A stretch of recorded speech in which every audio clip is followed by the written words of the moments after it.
Good morning सभी बच्चों।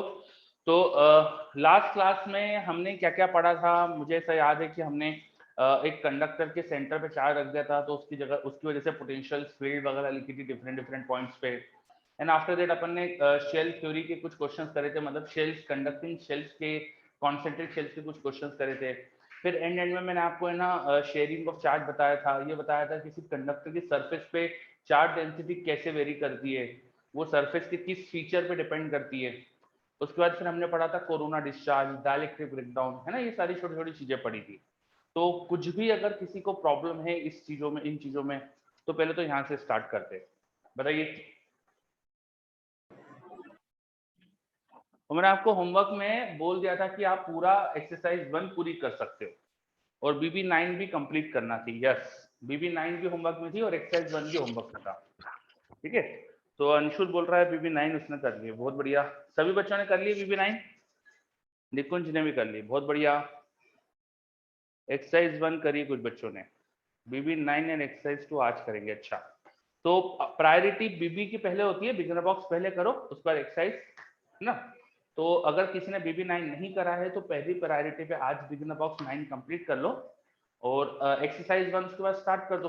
अगर एक्सरसाइज 1 कर दी तो बहुत अच्छी बात है, ठीक है। और एक्सरसाइज 1 छोटी ही है, कोई बहुत ज्यादा क्वेश्चन नहीं है, कुछ 40-50 क्वेश्चन है। तो 40-50 क्वेश्चन आपके 2 घंटे की बात होना चाहिए आपके लिए, है ना। गिवन दैट कि आपको अभी तो 25 क्वेश्चन आ रहे जेईई मेंस में, पहले तो 30 आते थे। तो 25 भी अगर मानो कि 1 घंटे में करते हो तो 2 घंटे में 50 क्वेश्चन आराम से कर सकते हो, ठीक है। चलो, तो कई बच्चों ने कोरोना, कई बच्चों ने अभी पढ़ा, BB9 नहीं करा है, तो फिर नेक्स्ट क्लास में उसे डिस्कस करूंगा मैं। तो नेक्स्ट क्लास में दोनों चीज डिस्कस करने वाला हूं मैं, ठीक है, BB9 और एक्सरसाइज 1, तो दोनों चीज कंप्लीट करके लाना है, ठीक। अब मेरे पास एक डाउट आ रहा है, कोरोना डिस्चार्ज एक और बार बता दो।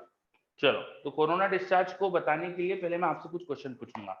ये बताओ कि कंडक्टर अगर नॉन यूनिफॉर्म शेप का हो, कंडक्टर नॉन यूनिफॉर्म शेप का हो, तो उस पर चार्ज डेंसिटी किस चीज पे डिपेंड करती है? क्या पूरे कंडक्टर पे यूनिफॉर्म चार्ज होता है? बताइए, नॉन यूनिफॉर्म होता है, यस। तो है ना, नॉन यूनिफॉर्म होता है चार्ज, बिल्कुल सही, ठीक है। तो किस पे डिपेंड करती है? रेडियस ऑफ कर्वेचर डिपेंडेंट होती है। रेडियस ऑफ कर्वेचर वैसे तो एक प्लेन सरफेस हो, जैसे ये डायग्राम जो बनाया बोर्ड पे, ये 2D में है, इसमें रेडियस ऑफ कर्वेचर सिंगल होगी। पर 3 डायमेंशन में देखे तो रेडियस ऑफ कर्वेचर दो तरह की हो, एक ही जगह पर दो होती है। 3D में देखे अपन तो एक ही लोकेशन पे 2 रेडियस ऑफ कर्वेचर होती है। आपने शायद ये सरफेस टेंशन में भी ये पॉइंट समझा होगा, है ना। तो जो भी वो रेडियस ऑफ कर्वेचर होती है ना, दोनों उनके ऊपर डिपेंड करती है, उनके दोनों पर ही डिपेंड करती है, ऐसा सोच सकते हैं 3D में। स्फीयर्स वगैरह के केस में अपन प्रॉपर्ली एक ही रेडियस ऑफ कर्वेचर दिखती है अपन को, तो वहां तो अपन सीधा सीधा रेडियस ऑफ कर्वेचर पे डिपेंड करती है। तो ये बोल सकते हैं अपन ज्यादा अच्छा स्टेटमेंट कि शार्प कॉर्नर्स पे ज्यादा चार्ज डेंसिटी होगी। यस, चार्ज डेंसिटी जहां कॉर्नर शार्प होंगे वहां ज्यादा होगी। तो अगर ऐसा कोई कंडक्टर है तो उसके इस कॉर्नर पे ज्यादा चार्ज डेंसिटी आने की प्रोबेबिलिटी है। अब यहाँ चार्ज डेंसिटी ज्यादा, तो इलेक्ट्रिक फील्ड यहाँ ज्यादा। तो कंडक्टर की सरफेस के क्लोज देखे तो इलेक्ट्रिक फील्ड जो होती है वो होती है sigma by epsilon not. Sigma ज्यादा तो इलेक्ट्रिक फील्ड भी ज्यादा, है ना, इलेक्ट्रिक फील्ड भी ज्यादा होगी यहाँ पर। फिर हमने ये पॉइंट भी पढ़ा था कि ज्यादा इलेक्ट्रिक फील्ड में मटेरियल्स का डायरेक्टली ब्रेकडाउन हो जाता है। तो इस कंडक्टर के आसपास जो एयर है, एयर का डायरेक्टली ब्रेकडाउन हो सकता है near the corner. Near the corner air का डायरेक्टली ब्रेकडाउन हो सकता है। एयर का डायरेक्टली ब्रेकडाउन हो गया तो एयर के मॉलिक्यूल्स, एटम्स में से इलेक्ट्रॉन, अगर मान लो इसका पॉजिटिव चार्ज था तो इलेक्ट्रॉन इसकी तरफ आने लगेंगे। एयर के एटम्स में से इलेक्ट्रॉन निकल गए और वो इसकी तरफ आने लगे और बचा हुआ पॉजिटिव आयन दूर जाने लगेगा रिपेल होके। तो हमें ऐसा लगेगा जैसे कॉर्नर से चार्ज निकल के बाहर जा रहा है एयर में। तो इस फिनोमेना को बोलते हैं अपन कोरोना डिस्चार्ज। किसी कंडक्टर के शार्प कॉर्नर से चार्ज बाहर लीक करने का फिनोमेना जो है, इसे बोलते हैं कोरोना डिस्चार्ज, ठीक है। चलो, तो ये पॉइंट क्लियर। कोरोना डिस्चार्ज एक बार शॉर्ट में अपन ने फिर से देख लिया, यस, है ना, ठीक है। इसको नोट करा दीजिए, ये तो आपने लास्ट क्लास में करा है ना नोट बेटा, अपन ने पिछली क्लास में पढ़ा था ये, तो मैंने तो आज तो रिकैप करा है, ठीक है। तो ये आपका नोट करा हुआ है ना। चलो, कोरोना डिस्चार्ज के बाद आज अपन को आगे की चीजें पढ़ते हैं अपन। तो एक छोटा पॉइंट बचा था अपना सेल्फ एनर्जी। सेल्फ एनर्जी बचा है और फिर इलेक्ट्रोस्टैटिक प्रेशर बचा है। तो पहले अपन आज पढ़ते हैं इलेक्ट्रोस्टैटिक प्रेशर। इलेक्ट्रोस्टैटिक प्रेशर, ठीक है। तो लिखिए electrostatic pressure. Electrostatic pressure word आपको कंडक्टर की प्रॉपर्टीज में दिखा होगा। कंडक्टर की प्रॉपर्टीज जब लिखी थी तो उसमें लिखा था कंडक्टर के सरफेस पे जो चार्ज होता है वो एक प्रेशर फील करता है, और वो प्रेशर कहला रहा था इलेक्ट्रोस्टैटिक प्रेशर। और वो जो प्रेशर फील होता है उसका एक्सप्रेशन भी दिया था sigma square by 2 epsilon not. वो प्रूव नहीं करा था मैंने, तो उसको अपन प्रूव करेंगे अब, ठीक है। तो कॉन्सेप्ट क्या है इलेक्ट्रोस्टैटिक प्रेशर का, एक बार फिर से देख लेते हैं। मान लो कोई कंडक्टर है जिसको मैंने चार्ज करा हुआ है, this is a charge sphere, this is a charge sphere, ये हमारे पास एक चार्ज स्फीयर, ऑफ कोर्स ये कंडक्टर है, हम कंडक्टर की ही बात कर रहे हैं, ठीक है। इस कंडक्टिंग स्फीयर का हर चार्ज जो है वो बाकी चार्जेस की वजह से फोर्स फील करेगा। जैसे मैं यहाँ पर एक छोटा सा चार्ज देखूं तो ये बाकी सारे चार्ज की वजह से फोर्स फील करेगा, और ये जो फोर्स होंगे वो इसको बाहर रिपेल करेंगे, है ना। तो ड्यू टू दिस रिपल्शन ये चार्ज एक प्रेशर फील करेगा। और पूरा कंडक्टर सिमेट्रिक है, पूरा स्फीयर है, यूनिफॉर्म चार्ज डिस्ट्रीब्यूशन है, तो हर जगह हमको बिल्कुल एक जैसा प्रेशर बाहर फील हो रहा होगा। हर चार्ज बाकी सब चार्ज की वजह से रिपेल होगा, तो that repulsion force per unit area will be pressure, and that pressure is called electrostatic pressure. तो पहले तो इलेक्ट्रोस्टैटिक प्रेशर का मतलब क्या है ये समझ में आ रहा है, क्योंकि कंडक्टर पे चार्ज है, चार्ज रिपेल करेंगे ऑफकोर्स, तो हर लोकेशन का चार्ज बाकी चार्ज से रिपेल होगा, ठीक है। चलो, अब कितना होता है वो फोर्स वो निकालने की कोशिश करते हैं। इलेक्ट्रोस्टैटिक प्रेशर कितना होगा ये निकालते हैं अपन। तो ये निकालने के लिए देखो मैंने क्या करा, मैंने यहाँ पर एक छोटा सा है ना एलिमेंट लिया चार्ज का, तो ये पूरा स्फीयर था, तो स्फीयर की सरफेस को थोड़ा सा यहाँ पे मैंने कट करा। तो स्फीयर की सरफेस को कट करूंगा मैं, जस्ट अ सेकेंड। मैंने स्फीयर की सरफेस को कट करा, और जो यहाँ पे जो पोर्शन कट करके निकाला वो ये बाहर दिखाया मैंने आपको, ठीक है। स्फीयर की सरफेस को कट करा और यहाँ पर एक ऐसा पोर्शन बाहर निकाल दिया स्फीयर का। तो 3D में अगर कुछ सोचो तो तुम्हारे पास एक स्फेरिकल बॉल थी, उस स्फेरिकल बॉल की सरफेस पे ऐसा सर्कुलर कट लगाया, एक छोटा सा डिस्क जैसा स्फीयर का पोर्शन बाहर निकाला, है ना। इसको थोड़ा 3D जैसा दिखाने की कोशिश करूँ अगर मैं, तो स्फीयर की सरफेस पे ये हमने एक सर्कुलर पोर्शन कट करा और वो उसको बाहर निकाल लिया, तो वो 3D में से डिस्क जैसा दिखेगा, ठीक है। तो इमेजिन कर पा रहे हो कि क्या होगा। हाँ, रेस में भी ऐसा क्वेश्चन था कुछ आगे, यस, वो छुड़वा दिया था आपसे मैंने क्योंकि उस समय पढ़ा नहीं था। इसके ये पढ़ने के बाद फिर रेस का क्वेश्चन भी हो जाएगा आपसे, ठीक है। तो ये मेरे पास स्फीयर था और रेस का लास्ट क्वेश्चन 15 नंबर था, यस, है ना। तो ये मेरे पास स्फीयर था और स्फीयर की सरफेस पे छोटा सा कट लगा के एक डिस्क जैसा पोर्शन मैंने बाहर निकाल दिया, ठीक। अब मेरे पास ये दो चीजें हैं, एक बचा हुआ स्फीयर जिसमें होल है यहाँ पर, और ये डिस्क जैसा पोर्शन है।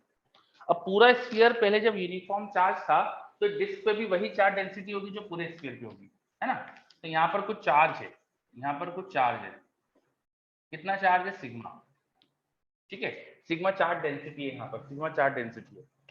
अच्छा, ये जब डिस्क यहाँ जुड़ी हुई थी तो कंप्लीट स्फीयर बना हुआ था, जब डिस्क को यहाँ जोड़ दिया था मैंने तो कंप्लीट स्फीयर बना हुआ था।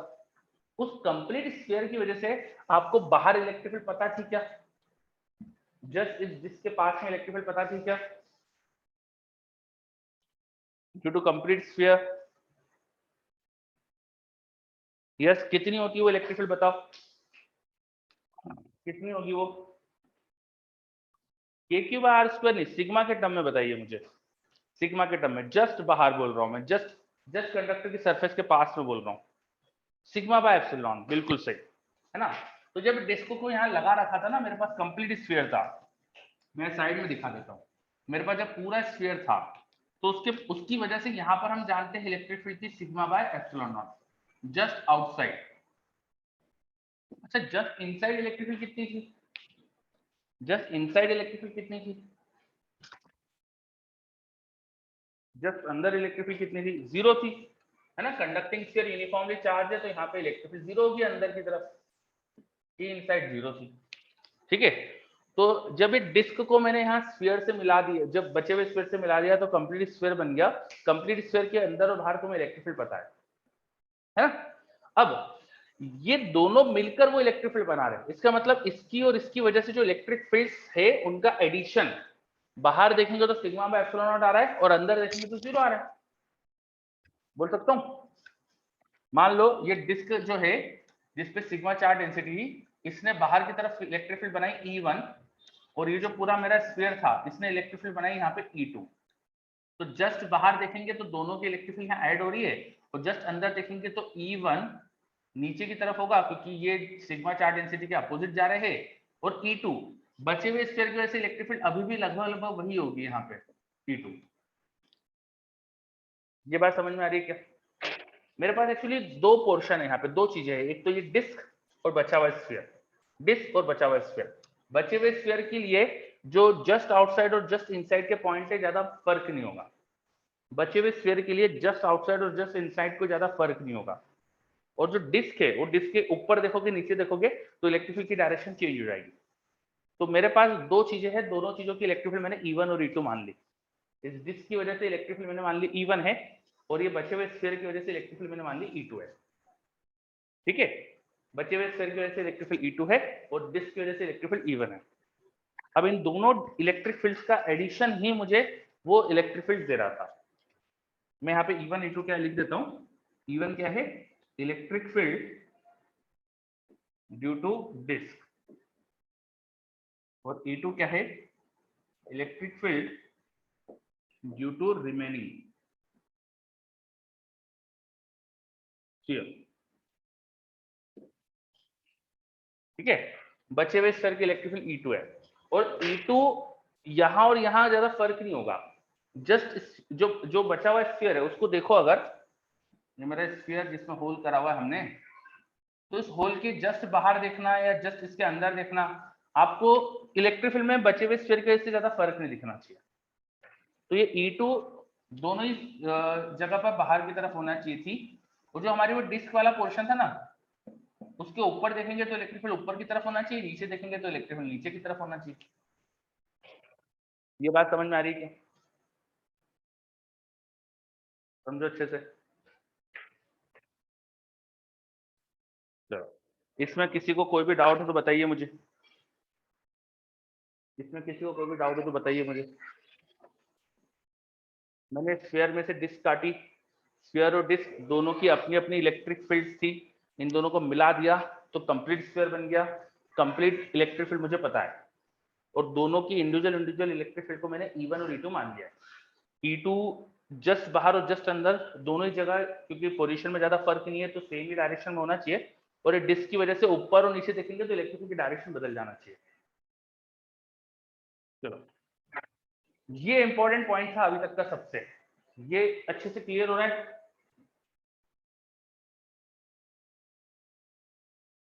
चलो, किसी का कोई डाउट नहीं आ रहा है, इसका मतलब कि सबको क्लियर है, बहुत बढ़िया है ना। अब ये काम, ये पॉइंट समझ में आ गया ना, तो अपना मैक्सिमम काम हो चुका है। देखो, अब देखो इन दोनों को मिला रहे थे तो ये सिचुएशन बन रही थी जिसमें E1 और E2 मिलकर बाहर की electric field sigma by epsilon not थी, है ना। तो हम बोल सकते हैं, ये पूरे अपने डिस्कशन से बोल सकते हैं कि E1 plus E2 should be sigma by epsilon not, और E1 minus E2 should be 0। जब दोनों को मिला दिया तो बाहर इलेक्ट्रिक फील्ड दोनों की ऐड हो गई, और वहां इलेक्ट्रिक फील्ड आप जानते हो सिग्मा बाय एप्सिलॉन नॉट थी, और अंदर इलेक्ट्रिक फील्ड दोनों की सब्ट्रैक्ट हो गई, 0 होगी, है ना। चलो, तो E1 plus E2 sigma by epsilon not है, E1 माइनस E2 0 है, इसका मतलब E1 और E2 दोनों बराबर है, और दोनों ही सिग्मा बाय 2 एप्सिलॉन नॉट है, दोनों ही सिग्मा बाय 2 एप्सिलॉन नॉट है ना, दोनों ही सिग्मा बाय 2 एप्सिलॉन नॉट है। ठीक है, ये चीज समझ में आई, दोनों ही सिग्मा बाय 2 एप्सिलॉन नॉट होना चाहिए। चलो, अच्छा, ये जो E1 है ना, वो तो मैं गॉस लॉ से भी निकाल सकता था। ये छोटी सी डिस्क की इलेक्ट्रिक फील्ड मैं गॉस लॉ से भी निकाल सकता था, है ना। इसके लिए मुझे इतना ज्यादा करने की जरूरत भी नहीं थी, गॉस लॉ से भी मैं निकाल सकता था। यहाँ पर सिग्मा चार्ज डेंसिटी थी इस पूरे पे, इसमें मैं गॉसियन सरफेस कंसीडर कर लेता, अगर एक सिलेंडर जैसी गॉसियन सरफेस कंसीडर करता अगर मैं, इस तरह से, तो गॉसियन सिलेंडर को कंसीडर करके भी मैं प्रूव कर सकता था कि इसकी इलेक्ट्रिक फील्ड जो आना चाहिए वो सिग्मा बाय 2 एप्सिलॉन नॉट होना चाहिए। इसकी इलेक्ट्रिक फील्ड अगर ई मानी आपने तो ऊपर भी E1 नीचे भी E1, ये एरिया S, यहाँ पे फ्लक्स लिखते हैं आप 2ES, उसको लिखते हैं सिग्मा इंटू एस, ये charge includes by epsilon not. तो यहाँ से देखो E1 आ जाता है सिग्मा बाय 2 एप्सिलॉन नॉट। ठीक है, इस छोटी सी डिस्क की वजह से जो इलेक्ट्रिक फील्ड है अपन गॉस लॉ से भी निकाल सकते थे। तो हमें यहाँ से भी समझ में आ गया वो सिग्मा बाय 2 एप्सिलॉन नॉट थी छोटी डिस्क की इलेक्ट्रिक फील्ड, और गॉस लॉ से भी आ गया। अच्छा, और E1 पता चल गया तो फिर E2 तो निकाल ही सकते हैं अपन, वो भी सिग्मा बाय 2 एप्सिलॉन नॉट ही हो जाएगा। ठीक है, अब ये मैंने दोनों की वजह से अलग अलग इलेक्ट्रिक फील्ड निकाल ली। अब ये बताओ, इस डिस्क को जब यहाँ लगा रहे थे तो डिस्क पे बाकी सब स्फीयर की वजह से जो इलेक्ट्रिक फील्ड E2 है वो फोर्स लगाएगी ना। डिस्क को जब मैंने यहाँ जोड़ा तो डिस्क पे जो भी चार्ज है उस पर बाकी स्फीयर की वजह से जो इलेक्ट्रिक फील्ड है वो फोर्स लगाएगी, है ना। तो अब मैं बोल सकता हूं now force on disc due to remaining sphere वो हो जाएगा electric field into charge. Electric field बचे हुए स्फीयर की E2 है, और चार्ज कितना था इस पे, इसका सिग्मा चार्ज डेंसिटी थी, और ये एरिया अपन मान लेते हैं चलो S, ये मैंने यहाँ एरिया इसका छोटा सा एरिया S मान लेते हैं। तो सिग्मा इंटू एस बोल सकता हूँ मैं चार्ज को, सिग्मा इंटू एस वहां का चार्ज हो गया, और इलेक्ट्रिक फील्ड E2 हो गया इलेक्ट्रिक फील्ड। तो इलेक्ट्रिक फील्ड इंटू ये मल्टीप्लाई कर दो तो अपन को फोर्स मिल जाएगा, है ना। तो ये फोर्स कितना है वो निकल गया, देखो ये आ गया sigma square by 2 epsilon not into S, ये पूरे एस एरिया पे फोर्स लग रहा है। तो प्रेशर प्रेशर कितना लग रहा है, इसको फोर्स को एरिया से डिवाइड कर दो, एरिया परपेंडिकुलर ही है फोर्स के, तो आ गया sigma square by 2 epsilon not. बाकी चीज तो बहुत आसान होगी, देखो इलेक्ट्रिक फील्ड निकालना मेन चीज होती है।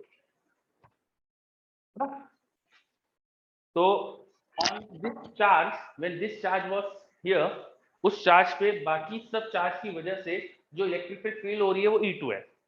तो बाकी चार्ज की जो इलेक्ट्रिक फील्ड है इनटू इसका चार्ज, ये मल्टीप्लाई कर देंगे तो हमें फोर्स मिलना चाहिए, है ना। तो फोर्स मिल गया हमको, और फोर्स बाय एरिया कर दिया, एरिया इसका मैंने S लिया था तो मुझे मिल गया प्रेशर जो उस पे लग रहा है। तो हमें समझ में आ गया कि इस डिस्क पे प्रेशर क्या लग रहा है, और पूरा स्फीयर सिमेट्रिक चार्ज डिस्ट्रीब्यूशन था एक जैसा था, तो हर जगह ऐसे प्रेशर लग रहा होगा। ठीक है, तो हमने कंडक्टर की सरफेस पे चार्ज पे जो प्रेशर लगता है इलेक्ट्रोस्टैटिक प्रेशर, उसका एक्सप्रेशन डिराइव कर दिया। चलो समझिए अच्छे से, किसी को कोई डाउट हो तो बताइए। और आपकी वो रेस का क्वेश्चन आप 15 जो छुड़वा दिया था आपसे मैंने, अब वो भी हो जाएगा, आपको वो भी कंप्लीट कर लेना है।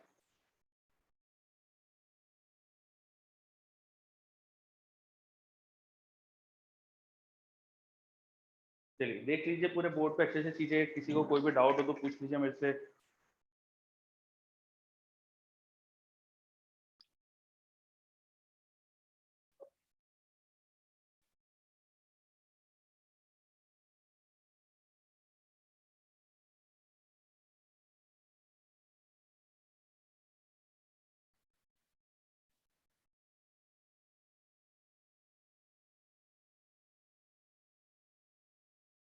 सर E2 बाहर की तरफ क्यों लगेगा, प्लीज वापस एक्सप्लेन कर दीजिए, E2 बाहर की तरफ क्यों लगेगा। ये सारे पॉजिटिव चार्ज जो है वो यहाँ पर देखेंगे, चाहे बाहर या थोड़ा अंदर देखेंगे तो दूसरे चार्ज को रिपेल ही तो करेंगे, है ना। ये जो मेरा रिमेनिंग स्फीयर था इसकी वजह से जस्ट बाहर देखूंगा तो ये सब पॉजिटिव चार्ज है, तो पॉजिटिव की वजह से यहाँ का पॉजिटिव चार्ज रिपेल ही तो होगा, तो इसलिए E2 बाहर की तरफ ही तो होना चाहिए। ठीक है, और जस्ट आउटसाइड और just inside, just outside and just inside, इन सब चार्जेस को कोई फर्क नहीं दिख रहा होगा ना। आप खुद इमेजिन करो, आपके पास जो अपना मटका होता है ना पानी का, वो उसका मुंह जो होता है ना, उसके जस्ट बाहर या जस्ट अंदर कोई हमको फर्क थोड़ी दिखना चाहिए, उसके जस्ट आउटसाइड या जस्ट अंदर तो सारे चार्ज बिल्कुल सिमेट्रिकली है ना, तो जस्ट बाहर जस्ट अंदर इलेक्ट्रिक फील्ड सेम होना चाहिए बचे हुए स्फीयर की वजह से। आ रहा है क्या समझ में कुछ? ओके, बहुत बढ़िया। चलो सब चीज समझ लीजिए अच्छे से, क्या है पूरी चीज समझ में आ रही है, नोट हो गया।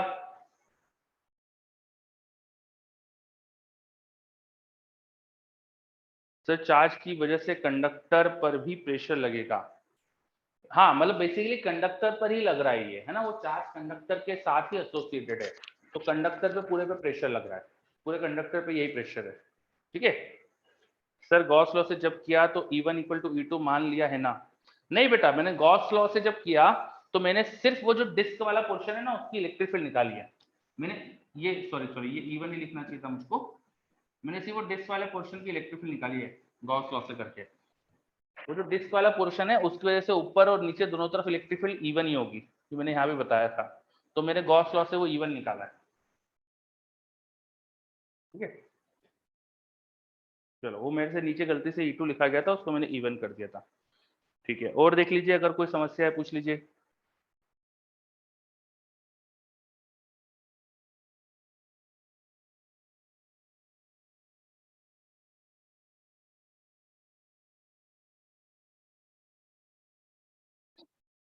चलो सबको क्लियर, बहुत बढ़िया। अब देखो ये पूरे कंडक्टर पे जो प्रेशर लग रहा है बाहर की तरफ, वो पूरे कंडक्टर को चाह रहा है कि ऐसे दूर चले जाए, है ना। तो इसका एक क्वेश्चन बनता है कि मेरे पास एक स्फीयर है, उस स्फीयर को पूरे पे मैंने यूनिफॉर्मली चार्ज डिस्ट्रीब्यूट कर दिया है Q, उसकी रेडियस थी R, उसकी रेडियस थी R। अब कोई स्फीयर को बीच में से आधा काटे और दो हेमिस्फीयर बनाए, दो हेमिस्फीयर बनाए, ठीक है, दो एक जैसे हेमिस्फीयर बना दे, मान लो इसको आधा कट करके, और उनको पूरा जोड़ दे, वापस से जोड़ दे, तो फिर से यही स्फीयर बन जाएगा। ऐसे इसे बीच में से कट करे, दो हेमिस्फीयर बनाए और हेमिस्फीयर को ऐसे मिला दे, तो पूरा स्फीयर बनेगा। अब हेमिस्फीयर को मिलाने के लिए कितना फोर्स लगाना पड़ेगा? क्वेश्चन ये है कि इन हेमिस्फीयर्स को मिलाने के लिए आपको कुछ फोर्स लगाना पड़ेगा। What will B this force?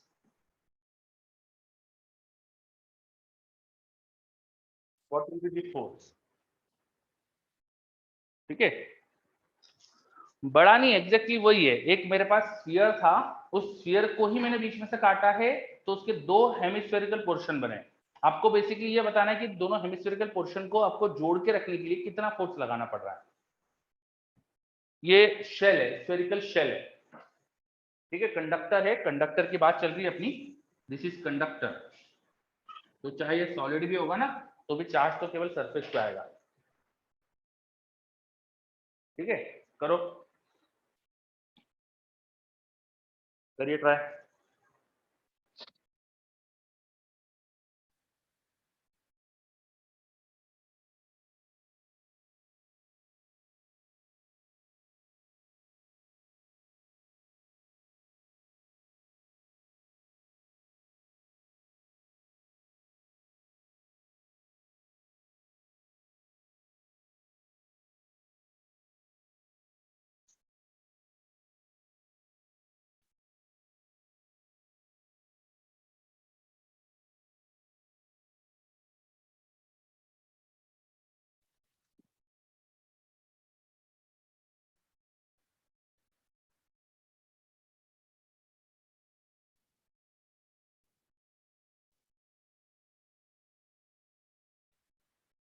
चलो गोपाल का कुछ जवाब आ गया है, गोपाल गलत लग रहा है मुझको।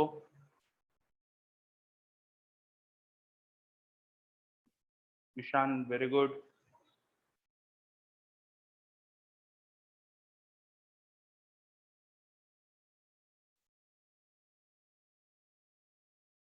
Siddhesh very good.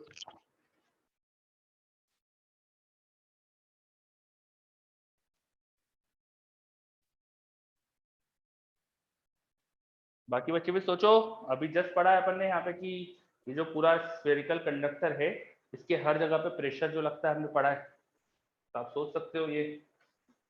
सोहम का भी आ गया, वेरी गुड सोहम। गुराउद्दीन का भी सही, गुराउद्दीन गलत है बेटा। सम्यक वेरी गुड।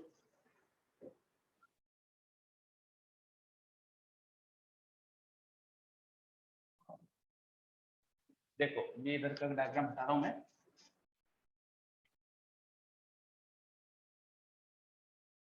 हमने अभी पढ़ा कि मेरे पास एक स्फीयर है, उस स्फीयर पे चार्ज डिस्ट्रीब्यूटेड है अगर, तो इस चार्ज की वजह से हर जगह प्रेशर लगता है बाहर की तरफ,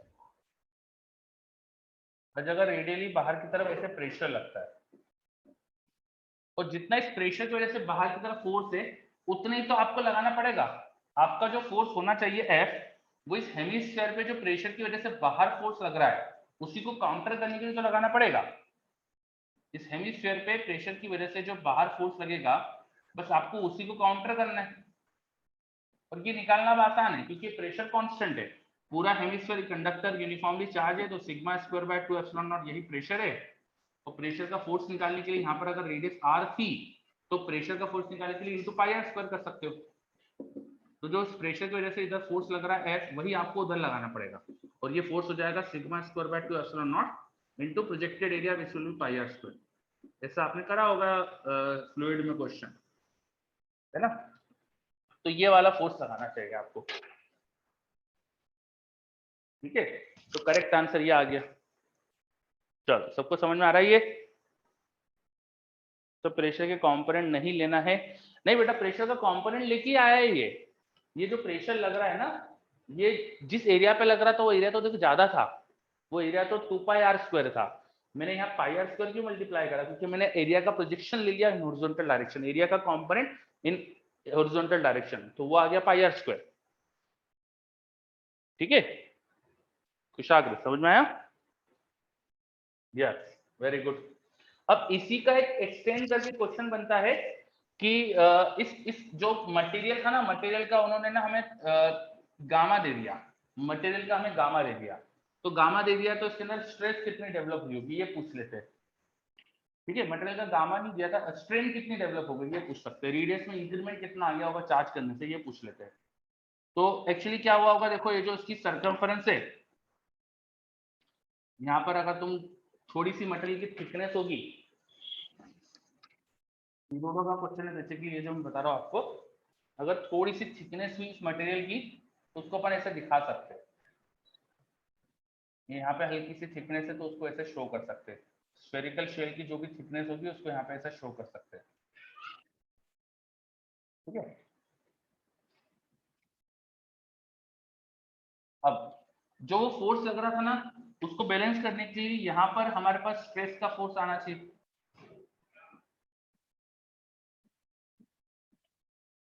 ठीक है। अगर मैं इस पूरे स्फीयर को देखता तो पूरे स्फीयर के आधे पोर्शन पे चार्ज की वजह से ये फोर्स लग रहा है, और ये फोर्स को बैलेंस करने के लिए बचा हुआ आधा स्फीयर इसकी सरकमफरेंस पे ऐसा फोर्स लगाना चाहिए था, ये जो फोर्स होता वो इसके बराबर ही होता। ये फोर्स कितने एरिया पे डिस्ट्रीब्यूटेड है, हमें यहाँ पर अगर थिकनेस दी हुई होती, मान लो टी थिकनेस है, तो ये जो सरकमफरेंस का एरिया होता वो होता 2 पाई r इंटू टी, और इस पर ये फोर्स डिस्ट्रीब्यूटेड है तो ये आ जाता है इसमें सिग्मा स्ट्रेस, स्ट्रेस को डिवाइड कर दो यंग्स मॉडुलस से तो आ जाएगी स्ट्रेन, स्ट्रेन होना चाहिए, अगर रेडियस में चेंज हुआ है तो स्ट्रेन को डेल्टा आर बाय आर भी लिख सकते हैं, तो यहाँ से रेडियस का चेंज निकाल सकते हैं अपन, ठीक है। अगर स्फीयर को चार्ज कर दिया जाए तो उसकी रेडियस में चेंज होगा, कितना चेंज होगा यहाँ से निकाल सकते हैं।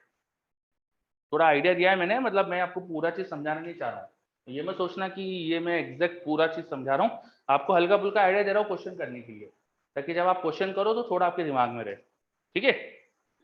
चलो जितना समझ में आ गया ठीक, जितना समझ में नहीं आया कोई दिक्कत नहीं, आप खुद को करेंगे जब तो समझ में आएगी चीजें। चलो तो एक ये एप्लीकेशन इसका और बताया मैंने, फिर इसका एप्लीकेशन ऐसा भी होता है कि जो सरफेस टेंशन वाले क्वेश्चन होते हैं ना, कि एक बबल है, बबल को एयर में रखा है तो अंदर एक्सेस प्रेशर कितना है, तो उस बबल को चार्ज कर दिया तब एक्सेस प्रेशर क्या होगा, ऐसा भी पूछ सकते हैं, ठीक है। तो बबल में एक्सेस प्रेशर क्या होता था, ड्रॉप नहीं, बबल में होता था 4T बाय R का एक्सेस प्रेशर, है ना। और उसको अगर चार्ज कर दिया तो एक बाहर की तरफ प्रेशर और लगने लग जाएगा, सरफेस टेंशन की वजह से अंदर प्रेशर ज्यादा होता है, लेकिन तुमने इसे चार्ज कर दिया तो बबल को चार्ज करने पे प्रेशर थोड़ा कम हो जाएगा, sigma square by 2 epsilon not, क्योंकि बाहर की तरफ है इसलिए उसे से माइनस कर देंगे, तो नेट एक्सेस प्रेशर ये निकल जाएगा, मेरा बबल इज चार्ज उस पे एक्सेस प्रेशर ये हो जाएगा, ठीक है। चलो, और मेरे पास एक डाउट आया सर, अगर सॉलिड होता तो कट करने पर एक न्यू सरफेस बनती तो चार्ज डिस्ट्रीब्यूशन पर फर्क पड़ता। हाँ हाँ माधव बिल्कुल सही, सॉलिड अपन ने लिया ही नहीं था, ये जो स्फीयर शेल लिया था अपन ने। मैं वो जो क्वेश्चन लेकर आया था ना रेडियस चेंज वाला, वो शेल के लिए करा रहा था। ठीक है, हाँ, और सिग्मा स्क्वायर लिखना चाहिए मुझे वहां पे, सिग्मा स्क्वायर बाय 2 यस। तो काफी एप्लीकेशन है ये जो अपन ने पढ़ा इलेक्ट्रोस्टैटिक प्रेशर के। हेमिस्फेयर से फोर्स निकाल लिया इससे अपन ने, है ना। ये यूरोडो का एक क्वेश्चन हो गया, तो इसके एप्लीकेशन काफी मिलेंगे आपको। चलिए 1 2 3 4 में है शायद ऐसे कुछ क्वेश्चन, है ना। तो जब करोगे तो आपको मिलते जाएंगे। ठीक है, सफिशिएंट है इतना अभी जो पढ़ा अपन ने। आगे बढ़ते फिर धीरे धीरे और एप्लीकेशन आप जैसे जैसे क्वेश्चंस करेंगे आपको मिलते जाएगी चीजें। आगे बढ़ते हैं। अभी बताओ, हमने इलेक्ट्रोस्टैटिक पोटेंशियल एनर्जी पढ़ी थी, इलेक्ट्रोस्टैटिक पोटेंशियल एनर्जी पढ़ी थी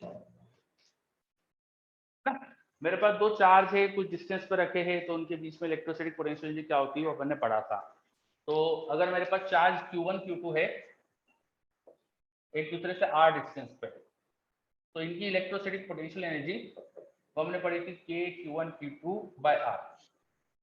ये लिखने के लिए चार्जेस को भी साइन पुट करना होता है, यहाँ पे चार्जेस भी साइन पुट करते हैं अपन। और एक्चुअली लिखा कैसे है, मैंने Q1 की वजह से Q2 पर पोटेंशियल कितना है इनटू Q2 कर दिया, इस लोकेशन पे पोटेंशियल कितना है इनटू Q2 कर दिया, इस तरह से लिखा है। तो कई बार पोटेंशियल लिखकर भी अपन ये लिखते हैं, और ये पोटेंशियल एनर्जी पूरे सिस्टम की होती है। ठीक है, ये पोटेंशियल एनर्जी पूरे सिस्टम की होती है, यस। ठीक है, इसमें फिर मल्टीपल चार्जेस है, तो उसके सिस्टम की भी पोटेंशियल एनर्जी हमने लिखी थी।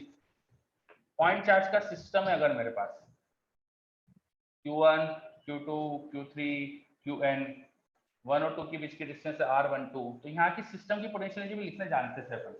वो होती थी sigma summation of K Qi Qj upon Rij, I is varying from 1 to n minus 1 and j is varying from I plus 1 to n। ये अपन ने पढ़ा था।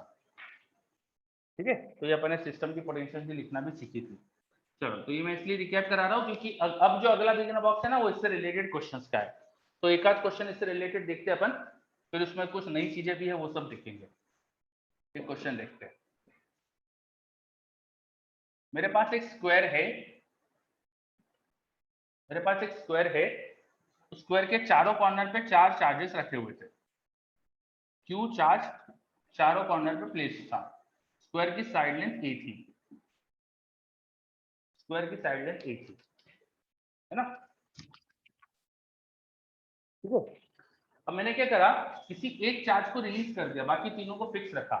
वो चार्ज रिपल्शन की फोर्स से इन्फिनिटी चला जाएगा, रिपल्शन की वजह से इन्फिनिटी चला जाएगा, तो इन्फिनिटी को उसकी काइनेटिक एनर्जी के है। लेट, ये फर्स्ट चार्ज बोल दिया मैंने, इसको सेकंड बोल दिया। Let when first reaches infinity its kinetic energy is k1। मैंने पहले फर्स्ट चार्ज को छोड़ दिया यहाँ से, तो वो यहाँ से रिपल्शन से इंफिनिटी चला गया, उसकी काइनेटिक एनर्जी k1 है। Then when second is release, second को भी छोड़ दिया, at infinity its kinetic energy is k2। वो जब सेकंड इंफिनिटी पहुंच रहा है उसकी काइनेटिक एनर्जी k2 है। फाइंड k1 माइनस k2, बताओ k1 माइनस k2 क्या आएगा, बताओ करिए।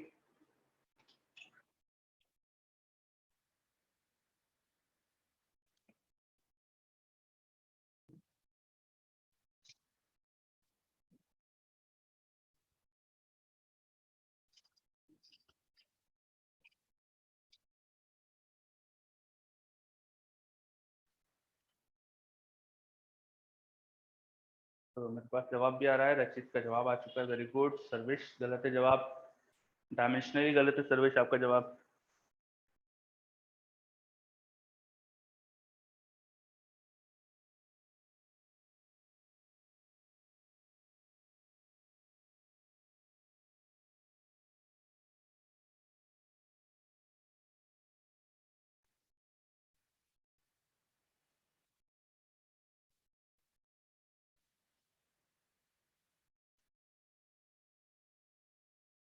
तो वैभव बिल्कुल सही, सर्वेश अब सही है बेटा,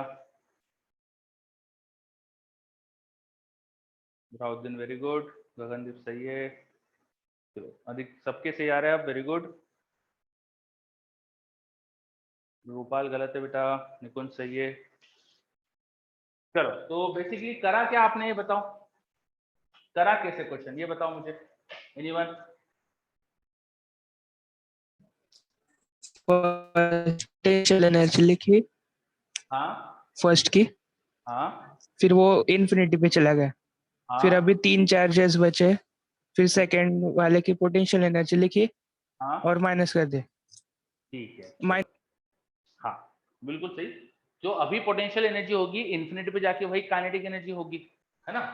kinetic energy at infinity should be initial potential energy by energy conservation, ठीक है? अब जब फर्स्ट चार्ज की लिखेंगे तो फर्स्ट चार्ज की काइनेटिक एनर्जी जब लिखेंगे अपन K1, वो लिखेंगे उसकी एनर्जी इन इन दोनों की वजह से, let's say this is third, this is fourth, ठीक है? तो फर्स्ट की एनर्जी थर्ड की वजह से, फर्स्ट की एनर्जी फोर्थ की वजह से, और फर्स्ट की एनर्जी सेकंड की वजह से, ये तीन चीजों का एडिशन होगा। आप यहाँ लिखोगे U13 U14 प्लस U12, ये होना चाहिए केवल। और जब K2 लिखोगे तो केवल 3 चार्ज बचेंगे, K2 लिखेंगे तो केवल 3 चार्ज बचेंगे, तो K2 हो जाना चाहिए U23 plus U24, sorry 2 charge की एनर्जी आएगी क्योंकि 3 चार्ज बचे। अब U24 का जो मैग्नीट्यूड होगा वो वही 1-2 का मैग्नीट्यूड भी तो होगा, 1-2 का 1-3 का मैग्नीट्यूड भी तो सेम होगा, है ना? 1 और 4 का जो मैग्नीट्यूड होगा वही 2-3 का तो होगा, तो 2-3 और 1-4 का मैग्नीट्यूड एक्जेक्टली सेम होने वाला है, और इन दोनों का मैग्नीट्यूड एक्जेक्टली सेम होने वाला है। जब हम सब्ट्रैक्ट करेंगे K1 माइनस K2 निकालेंगे तो ओनली 1-2 की एनर्जी तो हो जाएगी भाई, इनके आपस की जो इंटरेक्शन एनर्जी थी वही तो बचेगा इनका डिफरेंस, सही बात है ना? ध्यान से देखो जरा, जब हम डिफरेंस लेंगे इनका तो ये 1-3 और 2-4 की एनर्जी बिल्कुल आइडेंटिकल थी, ये 2-3 और 1-4 की एनर्जी आइडेंटिकल थी, तो कैंसिल आउट हो जाएंगे, केवल 1-2 की बचेगी। एक्चुअली हो क्या रहा है, जब ये तीनों चार्ज प्रेजेंट थे तो 1 की एनर्जी तीनों की वजह से थी, और जब ये इंफिनिटी चला गया तो सेकंड की एनर्जी केवल दोनों की वजह से। डिफरेंस क्या आ रहा है इनमें, आप देखोगे जो इनकी आपस की इंटरेक्शन एनर्जी का डिफरेंस है, इनकी जो आपस की इंटरेक्शन एनर्जी केवल वही डिफरेंस है, बाकी थोड़ी डिफरेंस है कुछ, समझे? वेदांत, यस बिल्कुल सही वेदांत, बिल्कुल सही वेदांत, बिल्कुल सही। एक्चुअली यही चीज के लिए मैंने ये क्वेश्चन करवाया आपसे, है ना? वेदांत इस चीज को आप एवरीवन को पोस्ट कर दोगे?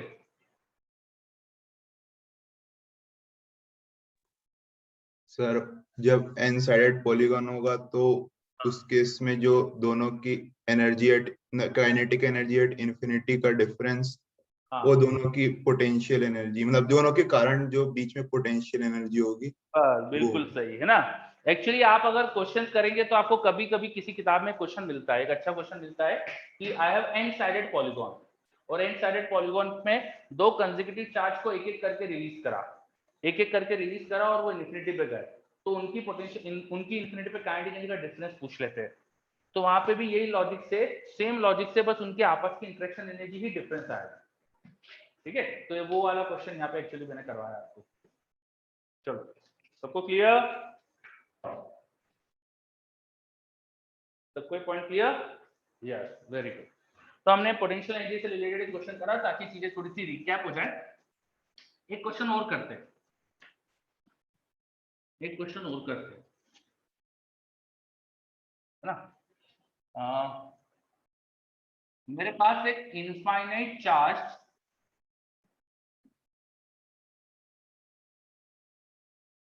शीट है जिसपे सिग्मा चार्ज डेंसिटी थी, ये इनफाइनाइट इनफाइनाइट साइज की, हाँ इस पे सिग्मा चार्ज डेंसिटी थी।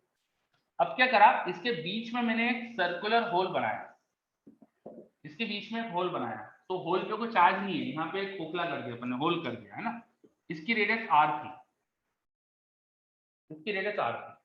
तो सिस्टम क्या है, जैसे बोर्ड था, बोर्ड के बीच में से एक सर्कल का पोर्शन निकाल के हटा दिया, ऐसा कुछ सिस्टम बना दिया, ठीक है।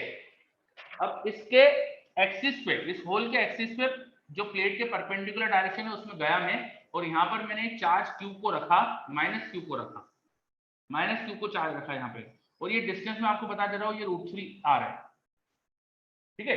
तो ये जो सर्कल था ना, सर्कल के एक्सिस पे गया और यहाँ पर माइनस क्यू चार्ज रख दिया मैंने, और माइनस क्यू चार्ज इस प्लस चार्ज पे अट्रैक्ट होगा, वो धीरे धीरे होल की तरफ आएगा। तो जब वो एकदम सेंटर पे आ जाएगा यहाँ पर, उसको जहां से रिलीज करा, लेट्स से वो पॉइंट ए है और ये पॉइंट सी है, सेंटर ऑफ द होल। तो जब वो सी पे पहुंचेगा उसकी काइनेटिक एनर्जी क्या होगी, kinetic energy of minus Q when it reaches C. करो करो ट्राई, क्वेश्चन समझ लो अच्छे से। क्वेश्चन में कोई डाउट है क्या? एक इनफाइनाइट चार्ज की प्लेट थी मेरे पास, शीट थी जिससे सिग्मा चार्ज डेंसिटी थी, इट इज शीट, हाँ, नॉट प्लेट, और उसके अंदर से मैंने बीच में एक सर्कुलर पोर्शन कट कर दिया, और फिर सर्कल के एक्सिस पे माइनस क्यू चार्ज को छोड़ा, माइनस क्यू अट्रैक्शन की वजह से टुवर्ड द सर्कल सेंटर आ जाएगा, तो सर्कल के सेंटर पे आएगा तो उसकी काइनेटिक एनर्जी क्या होगी? करिए ट्राई जल्दी से।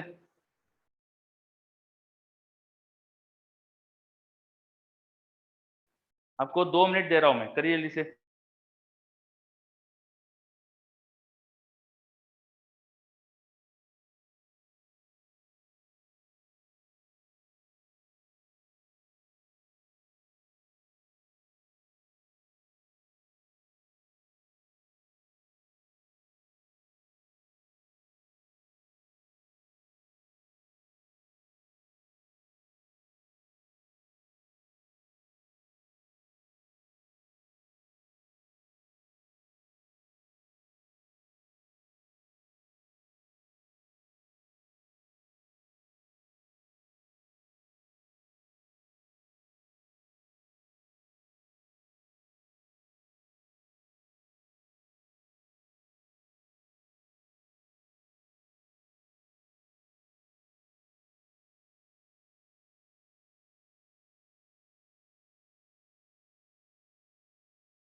चलो, काफी बच्चों के जवाब आ रहे हैं मेरे पास। ठीक है, कैसे करा, कैसे करा ये क्वेश्चन?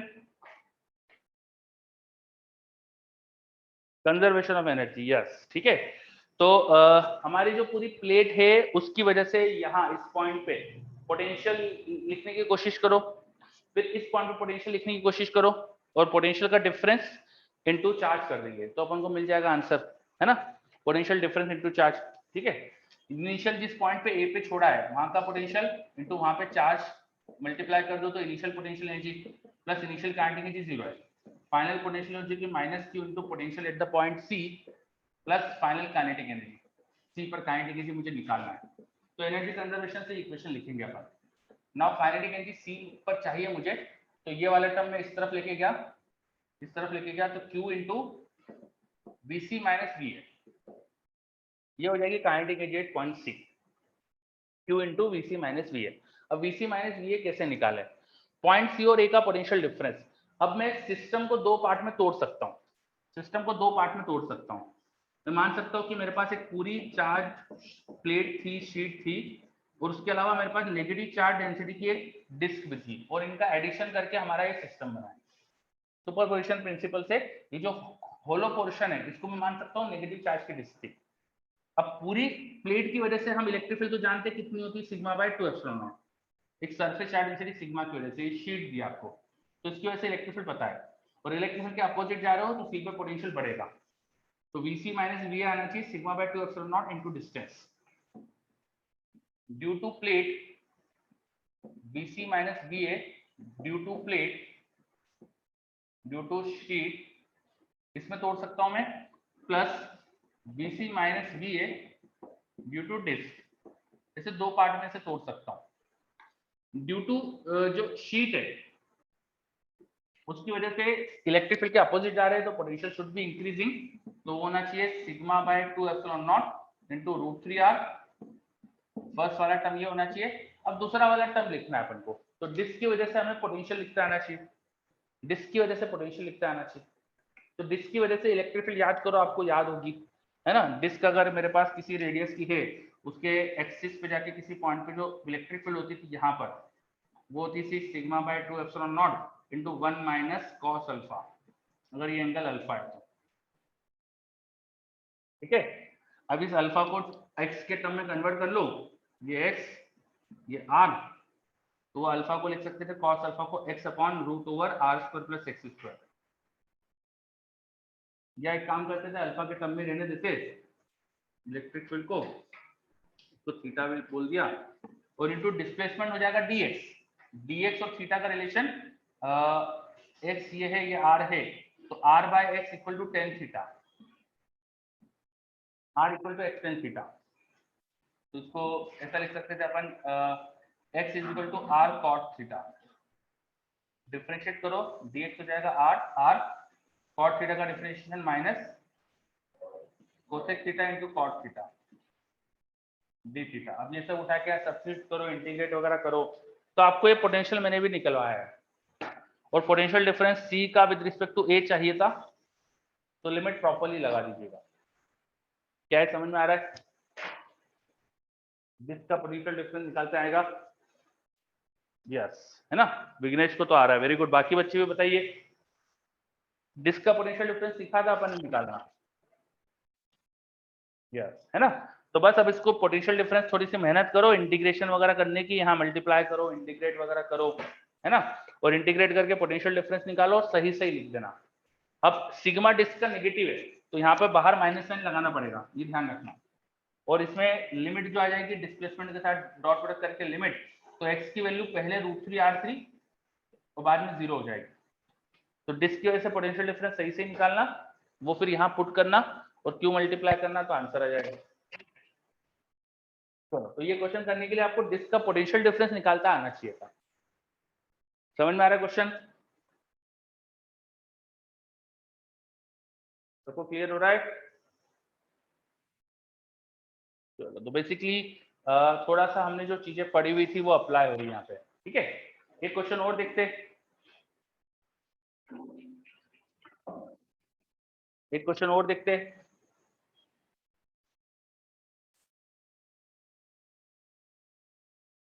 मेरे पास एक uniformly charge non conducting sphere है, मेरे पास uniformly charge non conducting sphere, ये क्या है? Uniformly charge non conducting sphere. इसकी रेडियस मैंने आपको बता दी r है, इसके अंदर वॉल्यूम चार्ज डेंसिटी रो है, ठीक है। अब इसमें मैंने क्या करा, इसमें बीच में एक टनल बना दी, बहुत ही नैरो सी एक टनल बना दी जो बिल्कुल डायमीटर के अलोंग है। एक नैरो सी टनल क्रिएट कर दी जो बिल्कुल डायमीटर के अलोंग है, ठीक है। और इसके सेंटर से या इसकी पेरिफेरी से यहाँ से इलेक्ट्रॉन को छोड़ा, ये पॉजिटिव चार्ज है यहाँ और ये इलेक्ट्रॉन पे नेगेटिव चार्ज होगा, तो positive charge will attract electron, positive charge will attract electron. तो पहली चीज तो आपको बताना है kinetic energy of electron when it reaches centre. बताइए, एकदम पेरिफेरी से मैंने एक इलेक्ट्रॉन को छोड़ा,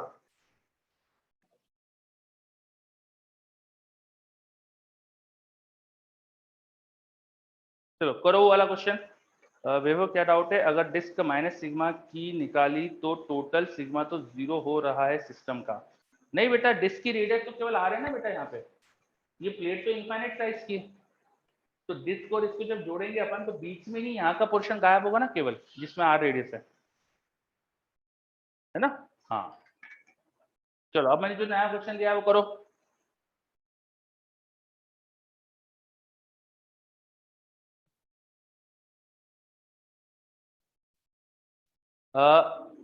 डिस्क के जो एक, सॉरी डिस्क नहीं, यूनिफॉर्मली चार्ज सॉलिड स्फीयर है, नॉन कंडक्टिंग स्फीयर है जिसकी वॉल्यूम चार्ज डेंसिटी रो दी है, उसके अंदर एक नैरो सी टनल बना दिया अपने डायमीटर के अलोंग और उसके कॉर्नर से इलेक्ट्रॉन को छोड़ दिया। तो इलेक्ट्रॉन को यहाँ से छोड़ा तो इलेक्ट्रॉन अट्रैक्शन की वजह से, प्लस चार्ज अट्रैक्शन की वजह से टुवर्ड द सेंटर चला जाएगा।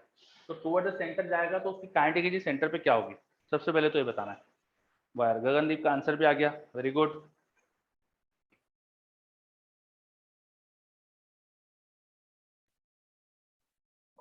ये बाकी चीजें हटा रहा हूं मैं यहाँ पे सब।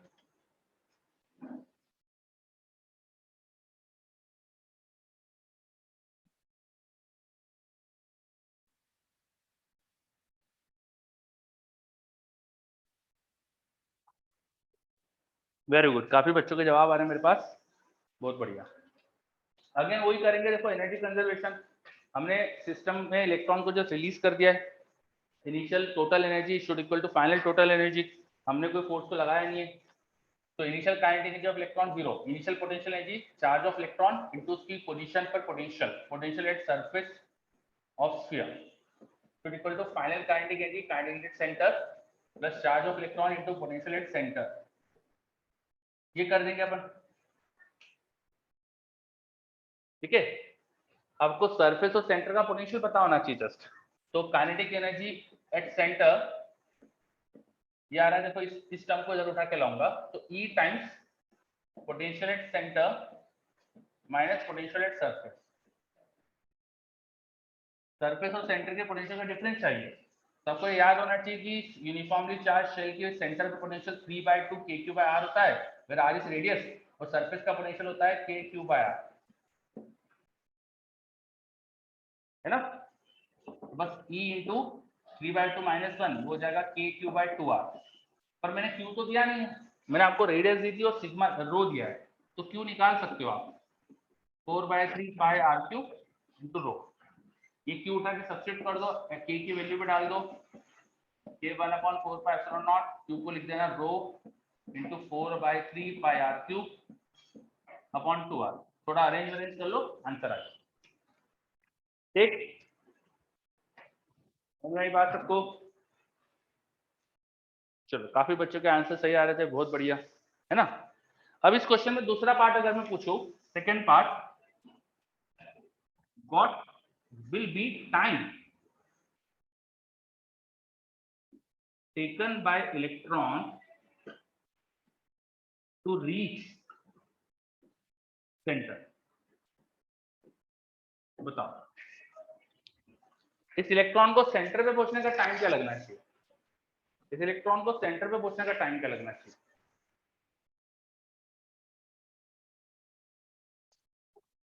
सेंटर पे पहुंचने का टाइम क्या होना चाहिए।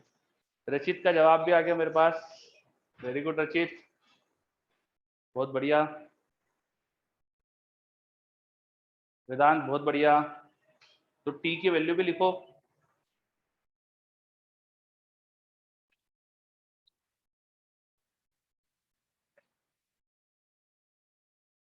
यस बुराउद्दीन बिल्कुल सही।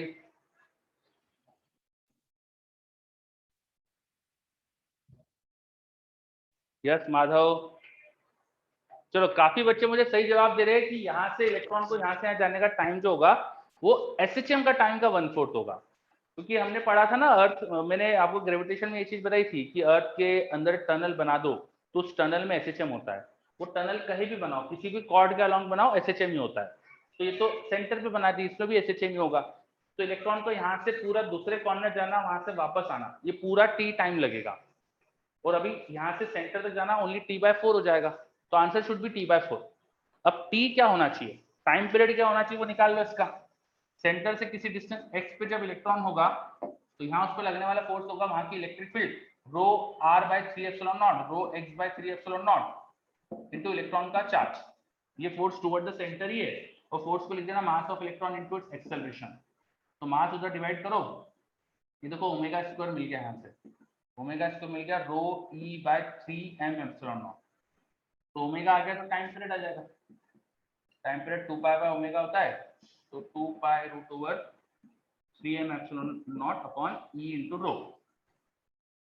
ये होगा इलेक्ट्रॉन के यहाँ SHM का टाइम पीरियड, और उसका 1/4 होना चाहिए आंसर।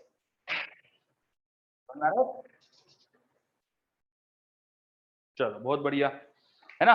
तो ये अपन ने कुछ क्वेश्चन करे, देखो ये वर्क एनर्जी थ्योरम से रिलेटेड, पोटेंशियल एनर्जी से रिलेटेड। ये सब क्यों करवा रहा था मैं, क्योंकि अब मुझे एनर्जी के रिलेटेड ही अगली चीज की बात करनी है। ठीक है, तो एनर्जी के रिलेटेड ही नेक्स्ट चीज की अपन को बात करनी है। चलो ग्रेविटेशन में जो निकाला था, इसमें डायरेक्टली G को K S और M को Q से रिप्लेस भी कर सकते हैं। रचित थोड़ा सा, हाँ ठीक है कर सकते हैं, क्योंकि यहाँ पर इलेक्ट्रिक बिल्कुल सही कर सकते हैं। ग्रेविटेशन में जो निकाला था उसके अंदर जो अपन ने एनालॉजी पढ़ी थी ना, तो एनालॉजी से रिप्लेस करके भी हो सकता है, बिल्कुल सही। चलो अब नेक्स्ट चीज अपन पढ़ते हैं self energy. Self energy,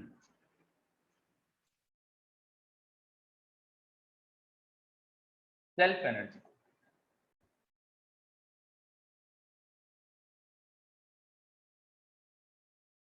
what is self energy. किसी भी स्फीयर को, अभी स्फीयर की बात कर रहे हैं हम, थोड़ा आसान होता है स्फीयर में सेल्फ एनर्जी लिखना, इसलिए स्फीयर की बात कर रहे हैं।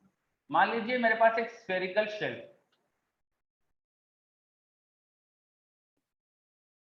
इसको मैंने चार्ज करा, तो चार्ज करा तो उसकी पूरी सरफेस पे चार्ज डिस्ट्रीब्यूटेड है। हमने थोड़ी देर पहले निकाला था कि एक चार्ज पे बाकी चार्ज का फोर्स क्या रहा होगा इलेक्ट्रोस्टैटिक प्रेशर निकालने के लिए। तो जैसे किसी एक जगह चार्ज पे बाकी चार्ज का फोर्स लग रहा है, तो एक चार्ज पे बाकी चार्ज की वजह से इंट्रैक्शन एनर्जी नहीं होगी क्या? हाँ भाई, किसी एक लोकेशन के चार्ज पे बाकी चार्ज की वजह से इंट्रैक्शन की एनर्जी भी तो होगी। जैसे अपन ने फोर्स निकाला वैसे इंट्रैक्शन एनर्जी भी तो होगी, रिपेल करेंगे तो, है ना। इन सभी बाकी जगह के चार्ज की वजह से किसी हर चार्ज की इंट्रैक्शन एनर्जी भी तो होगी। ठीक है, सोहम बोल रहा है यस, कुशाग्र बोल रहा है रिपेल करेंगे, यस, है ना। स्फीयर टूटने की टेंडेंसी है, मैं ऐसा नहीं बोल रहा कि टूट जाएगा स्फीयर, पर रिपल्शन फोर्स की वजह से कुछ तो एनर्जी भी तो होगी इंट्रैक्शन की। यस, वो जो इंट्रैक्शन की एनर्जी होती है उसी को बोलते हैं सेल्फ एनर्जी, उसी को बोलते हैं सेल्फ एनर्जी। जब किसी भी एक 3 डायमेंशनल ऑब्जेक्ट पे जब हम चार्ज को डिस्ट्रीब्यूट कर देते हैं, तो ड्यू टू डिस्ट्रीब्यूशन चार्जेस के बीच में कुछ डिस्टेंसेस आ गई, तो उनके बीच में इंटरेक्शन एनर्जी भी है। That interaction energy is called self energy. उसी इंटरेक्शन एनर्जी को बोलते हैं self energy. Self energy is the energy due to interaction of charges on a conductor itself, on a charged body itself। सिर्फ conductor की नहीं, सबकी होती है, इसलिए बॉडी itself। तो किसी भी बॉडी पे जो चार्जेस प्रेजेंट है उन सब के आपस में इंटरेक्शन की जो एनर्जी उसको बोलते हैं सेल्फ एनर्जी। अब बात आती है निकाले कैसे, सेल्फ एनर्जी कैलकुलेट कैसे करें। ठीक है, सेल्फ एनर्जी का मतलब तो समझा अपन ने, अब कैलकुलेट कैसे करें ये सोचना है। तो इसको निकालने के लिए दो चीजें, दो तरह से इसे निकाल सकते हैं। एक तरीका एनर्जी इन इलेक्ट्रिक फील्ड, एक तरीका energy in electric field, energy in electric field. ये तरीका थोड़ा आपको कम समझ में आएगा बिकॉज इसके अंदर जो मेन फॉर्मूला यूज करने वाला वो आपको मैंने अभी प्रूव नहीं करवाया। किसी भी स्पेस में अगर इलेक्ट्रिक फील्ड है तो उसमें एनर्जी है, एनर्जी डेंसिटी, एनर्जी डेंसिटी मतलब एनर्जी पर यूनिट वॉल्यूम, एनर्जी डेंसिटी मतलब एनर्जी पर यूनिट वॉल्यूम। किसी भी स्पेस में अगर इलेक्ट्रिक फील्ड है तो वहां एनर्जी है, एनर्जी डेंसिटी मतलब एनर्जी पर unit volume. It comes out to be half epsilon naught E square, half epsilon naught E square. ये फॉर्मूला अभी मैं प्रूव नहीं करवाऊंगा, इसको अपन आगे जाके प्रूव कर लेंगे, ठीक है। तो व्हेनेवर किसी स्पेस में कुछ इलेक्ट्रिक फील्ड है, व्हेनेवर किसी स्पेस में कोई इलेक्ट्रिक फील्ड है तो स्पेस में एनर्जी स्टोर है। कितनी एनर्जी स्टोर है? तो छोटे से वॉल्यूम डीवी में अगर ई इलेक्ट्रिक फील्ड है, वहां छोटे से वॉल्यूम की जगह पर ई इलेक्ट्रिक फील्ड है, तो एनर्जी पर यूनिट वॉल्यूम जिसको अपन बोलते हैं एनर्जी डेंसिटी, उसका फॉर्मूला ये आता है half epsilon naught E square.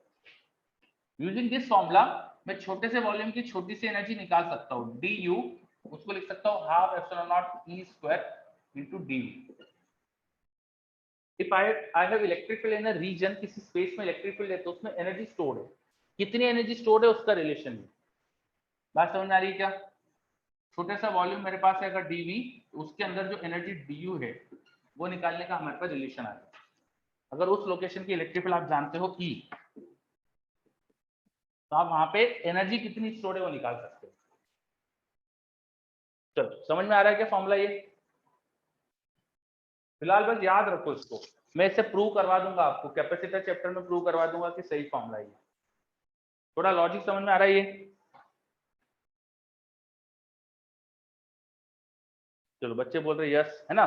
फिर से रिपीट करता हूं मैंने क्या कहा, अगर किसी भी रीजन में इलेक्ट्रिक फील्ड प्रेजेंट है, जैसे कि कोई मेरे पास कंडक्टिंग शेल है, उसके अंदर बाहर कुछ इलेक्ट्रिक फील्ड हो सकती है, अंदर जीरो होती है, बाहर कुछ इलेक्ट्रिक फील्ड होती है, बाहर इलेक्ट्रिक फील्ड है तो वहां कुछ एनर्जी स्टोर है। बाहर अगर छोटा सा वॉल्यूम लिया मैंने डीवी, जहां पर इलेक्ट्रिक फील्ड की वैल्यू ई है, तो छोटे से वॉल्यूम में जो एनर्जी है ना वो निकालने का मैं ये रिलेशन यूज कर सकता हूँ। छोटे से वॉल्यूम में छोटी सी एनर्जी हो जाएगा हाफ एप्सिलॉन नॉट उस लोकेशन पे जो इलेक्ट्रिक फील्ड थी उसका स्क्वायर इनटू डी। ठीक है, ये अपन ने एनर्जी डेंसिटी के फॉर्मूला देखा। इससे भी अपन एनर्जी निकाल सकते हैं, और एक तरीका और होता है एनर्जी निकालने का। दूसरा तरीका होगा work done in charging. Energy की, सेल्फ एनर्जी की एक डेफिनेशन ये भी हो सकती है, किसी भी सिस्टम की जो एनर्जी होती है उसकी डेफिनेशन ये भी हो सकती है कि सिस्टम को क्रिएट करने में आपको कितना काम करना पड़ा against conservative forces. Against conservative forces आप जो वर्क करते हैं वही तो एनर्जी पोटेंशियल एनर्जी के फॉर्म में स्टोर होता है। हमने पहले भी बात करी थी, किसी भी सिस्टम की electrostatic potential energy is the work done against conservative forces against electric forces to arrange the system. सही बात है क्या? है ना, ये तो आपको अच्छे से आ रहा होगा क्योंकि ये तो अपन ने पढ़ा ही था अभी, है ना। चलो, तो इससे भी हम निकाल सकते थे एनर्जी। तो पहले मैं इस तरीके से निकाल के बताऊंगा आपको एनर्जी, फिर मैं उस तरीके से भी निकालूंगा। दोनों चीजें आपको आनी चाहिए क्योंकि, ठीक है। चलो, अब मैं किसको बना रहा हूं यहाँ पे, मैं सेल्फ एनर्जी किसकी निकाल रहा हूँ, स्फेरिकल शेल की। मैं किसकी निकाल रहा हूँ, स्फेरिकल शेल की। ये बहुत इंपॉर्टेंट है, हम किसकी निकाल रहे हैं, हर सिस्टम की अलग आती है। तो self energy of spherical shell पहले कैलकुलेट कर रहे हैं अपन, ठीक है। कैसे निकालेंगे? मैं पहला तरीका यूज कर रहा हूँ work done in charging. Work done, इसको चार्ज करने में कितना करना पड़ा होगा वर्क, उससे अपन इसकी एनर्जी निकाल रहे हैं। मान लो किसी इंस्टेंट पे जो स्फेरिकल शेल है, रेडियस इसकी आर थी और अभी इस पे चार्ज क्यू है, रेडियस इसकी आर थी, अभी इस पे चार्ज क्यू है। उसको धीरे धीरे अपन ने चार्ज करा, इसको धीरे धीरे धीरे चार्ज देते जा रहे हैं, उसका चार्ज बढ़ाते जा रहे हैं। तो बीच में कभी चार्ज कम भी हुआ होगा, है ना। Let we are charging here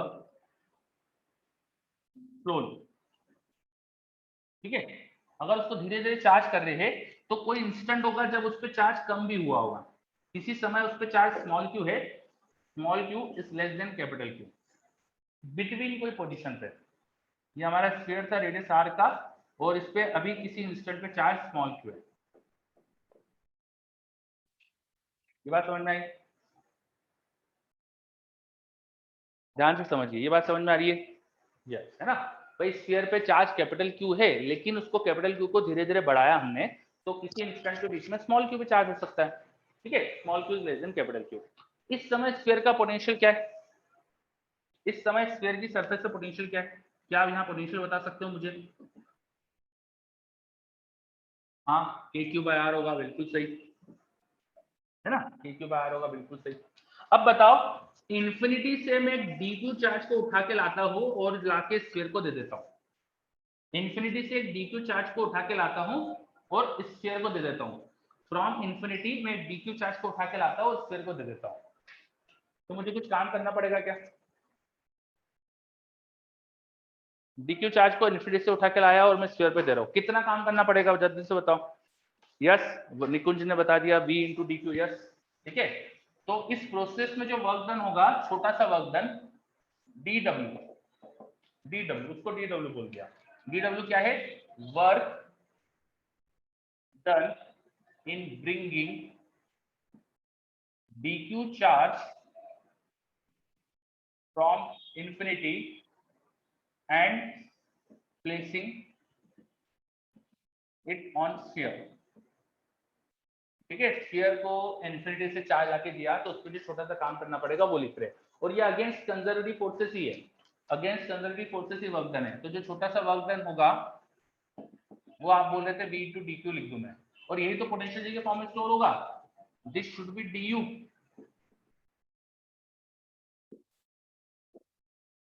बोलो, होना चाहिए ना? This should be du, change in potential energy, क्योंकि हम अगेंस्ट कंजर्वेटिव फोर्सेस जो वर्क करते हैं वही तो पोटेंशियल के फॉर्म में स्टोर होता है।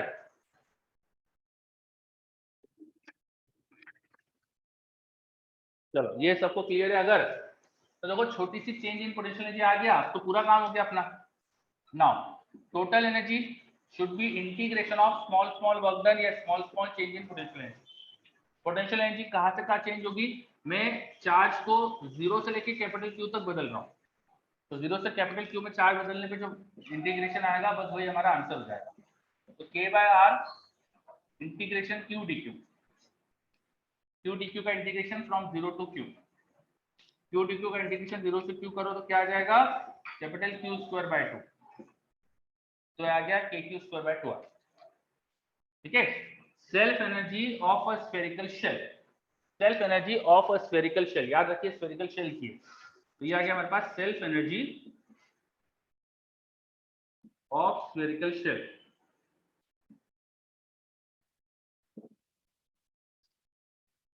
समझ में आया कैसे करा? सभी बच्चे अच्छे से देख लो, कोई डाउट हो तो पूछ लो। यार बहुत आसान, स्फेरिकल शेल है, स्फेरिकल शेल के ऊपर चार्ज था कैपिटल Q, तो ये चार्ज धीरे धीरे उस पर बढ़ाया होगा, ऐसा मैंने मान लिया। किसी इंस्टेंट पे स्मॉल q चार्ज था, उस समय उसका पोटेंशियल ये होगा। अब इन्फिनिटी से dq चार्ज लाके और दे दिया, dq चार्ज लाके देने में मुझे छोटा सा वर्क क्या करना पड़ेगा? इस वर्क से ही पोटेंशियल में चेंज आया होगा, क्योंकि हम जो कंजर्वेटिव फोर्स के अगेंस्ट काम करते हैं वही पोटेंशियल में जाके स्टोर होता है। तो पोटेंशियल एनर्जी में चेंज ये हुआ। अब छोटी सी पोटेंशियल का चेंज पता है, उसे इंटीग्रेट करके पूरा निकाल लिया अपन ने, तो आंसर ये आ गया, ये आ गया self energy of a uniformly charge spherical shell. मेरे पास यूनिफॉर्मली चार्ज स्फेरिकल शेल है, उसकी सेल्फ एनर्जी KQ²/2 है। शेल की खुद की चार्ज की वजह से जो एनर्जी है वो KQ²/2 है। चलो, तो ये बच्चे देख लो अच्छे से।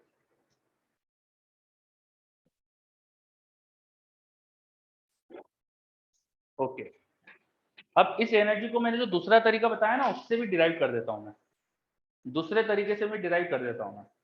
हमें दोनों तरीके आने चाहिए, तो दूसरे तरीके से डिराइव कर देता हूं। स्कूल में तो ये पूछते ही नहीं है, तो स्कूल में आपको टेंशन ही लेना नहीं है, स्कूल में आते ही नहीं है। This is only for IIT।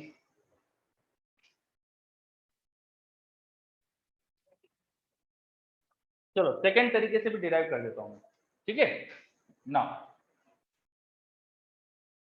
अब सेकंड तरीका क्या बोल रहा था कि आपको एनर्जी निकालने के लिए, सेल्फ एनर्जी निकालने के लिए स्पेस में इलेक्ट्रिक फील्ड का वॉल्यूम, इलेक्ट्रिक फील्ड का जो एनर्जी स्टोर है, इलेक्ट्रिक फील्ड में जो एनर्जी स्टोर है उससे निकाल सकते हैं।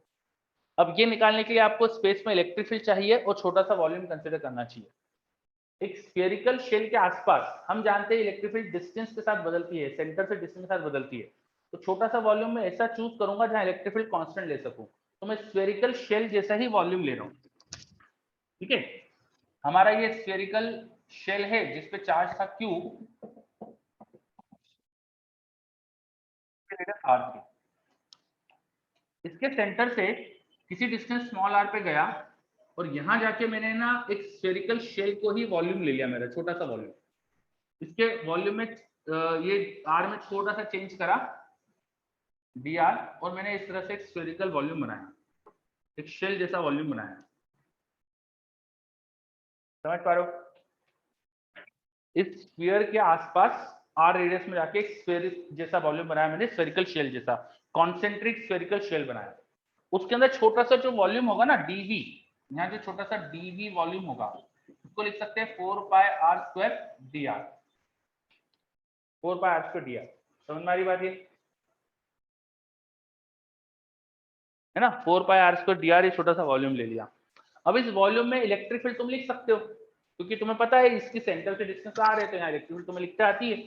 यहाँ जो इलेक्ट्रिक फील्ड हो जाएगी, यहाँ पर इलेक्ट्रिक फील्ड उसका मैग्नीट्यूड वो होगा kq/r²।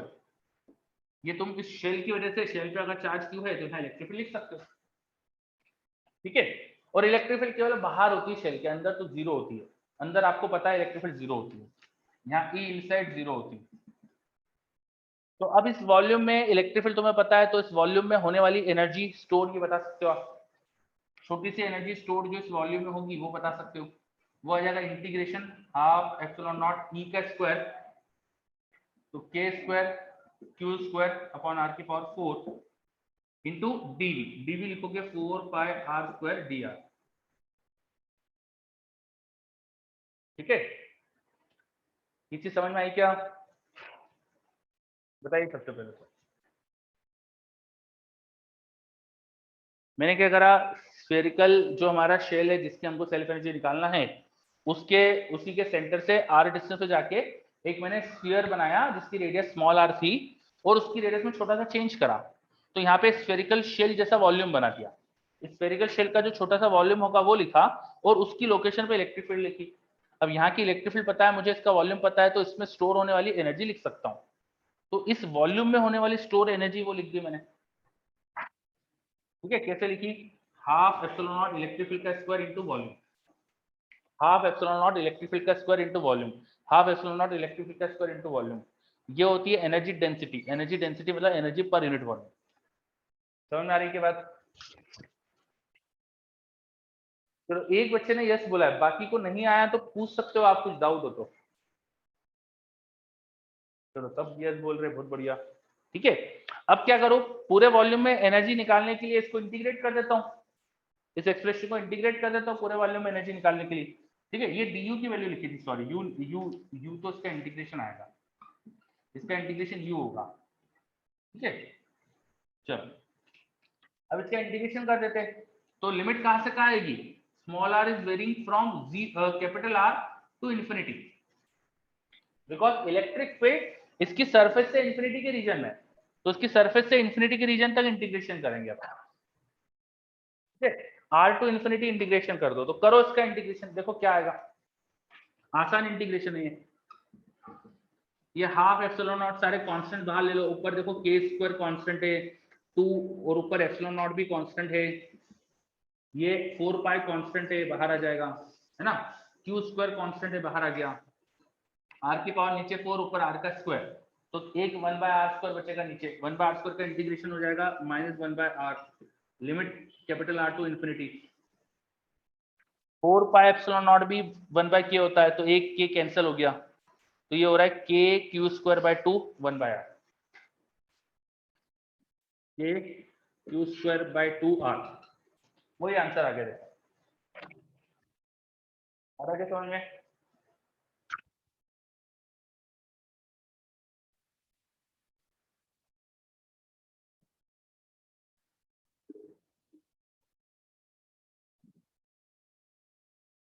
चलो सेल्फ एनर्जी का मतलब समझा अपन ने आज, सेल्फ एनर्जी कैलकुलेट भी करी, दो तरीके से कैलकुलेट करें, ठीक है। हाँ, 1-2 मिनट ले लीजिए नोट करने के लिए। तो सेल्फ एनर्जी का मतलब समझा पहले क्या होता है कि किसी भी कंडक्टर पे जो चार्जेस है उनके आपस के इंटरेक्शन से जो एनर्जी होती है उसको बोलते हैं सेल्फ एनर्जी। फिर स्फेरिकल शेल के लिए मैंने सेल्फ एनर्जी कैलकुलेट करवाई दो तरीकों से। एक तरीका होता है स्फेरिकल शेल की एनर्जी कैलकुलेट करने का, work done in charging. Work done in charging के तरीके से अपन ने उसकी सेल्फ एनर्जी निकाली। फिर दूसरा तरीका होता है एनर्जी इन इलेक्ट्रिक फील्ड से निकालना। एनर्जी इन इलेक्ट्रिक फील्ड मतलब कि अगर किसी भी स्पेस में इलेक्ट्रिक फील्ड है तो वहां एनर्जी स्टोर है, ये मैंने आपको पहले बताया। और एनर्जी डेंसिटी जो होती है पहले वो बताया। तो ये फॉर्मूला आपके लिए नया था एनर्जी डेंसिटी का। इसका प्रूफ नहीं है हमारे पास, ये आपको याद रखना है, ठीक है। इसको मैं ये सही है फॉर्मूला, ये आपको समझ में आ रहा होगा क्योंकि दोनों तरीके से एनर्जी सेम ही आ गई। ऑफ कोर्स, तो भाई सेम सही फॉर्मूला होगा तभी आ रही होगी, ऐसा मैच कर रहा होगा, ठीक है। तो आपको ये भी समझ में आ रहा है कि अगर किसी भी रीजन में इलेक्ट्रिक फील्ड है तो उस रीजन में एनर्जी भी स्टोर्ड है, और वो एनर्जी निकालने का फॉर्मूला भी है। एससीवी में क्वेश्चन भी ऐसा जिसमें आपको एनर्जी निकलवाई है उन लोगों ने किसी क्यूबिकल रीजन से, ठीक है। तो एनर्जी निकालने का आपको रिलेशन भी आ गया कि डी यू एनर्जी निकालना हो छोटे से वॉल्यूम डीवी में तो ऐसे कर सकते हैं, और पूरी एनर्जी के लिए इसका इंटीग्रेशन कर सकते हैं, और हमने इस इंटीग्रेशन के तरीके से भी एनर्जी निकाली। चलो दोनों तरीके देख लीजिए, कहीं कोई भी डाउट हो तो पूछिए।